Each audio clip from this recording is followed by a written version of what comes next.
Okay, so we are back after the break. I'm foregoing the tripod for right now because I'm just going to show you what I did. I went ahead and installed all of it just because it was easier to do it without recording and it'll make the video a lot shorter. So what I've done is I had this fan off to the side. And I took the radiator, and you can kind of see if I move over here a little bit, you can see that bolt there. And I did it there and there, and I only put in 4 because the other 4, if you notice, don't match up. But if you shake it, it's not moving. So I installed it there, and then if we go under, I'll have to use my phone as a light. But if we go under, let's see. Okay, there we go. You can see that I've got it installed. I've got both fans installed here and here. And again, these aren't moving anywhere. And these 2 fans and the fan up here are all facing the same way, so they'll all blow the same direction.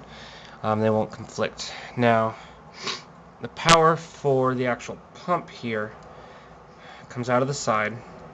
And I've got it connected to the CPU fan connector up there, and there's also a SATA power connector that'll be hooking up to the power supply once I get it.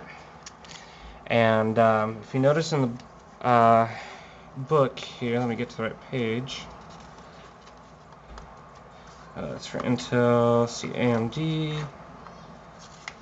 Okay, so they've got these little keyed pieces here on both sides that are here and then here, and I have bolted both of those on. That's not moving anywhere.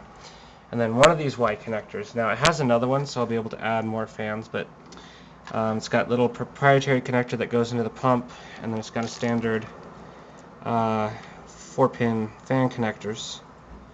You can see there. I don't know why my camera's not focusing, but that there's 2 spots here. You can see. See, where is it? You can see here. It's got 2 spots for that, so I can add more fan power if I need to. But I've got it plugged in there, running to these 2 fans up here with these 2 cables right here. And then for the USB link that I mentioned, it plugs into this one right here.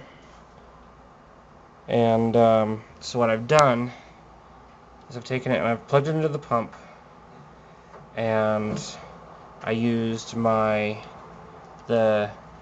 the cable management built into the case to run it along the back down to here and plug it into the USB header for the motherboard. So that should work as soon as I turn it on. So that is the whole unit there. I don't think it's going anywhere. None of the cables are crimped. It all looks like it's pretty much done. So now that I've got that done, I will be splicing these 2 videos together so that I can get them up on YouTube probably tonight, just so I can get it done and over with, because I've been waiting too long to post these videos, and I've got other videos to post. But yeah, so that is the Corsair H100i. It was about 130 bucks. It's the one I highly recommend. So I'll see you guys next time for part 4.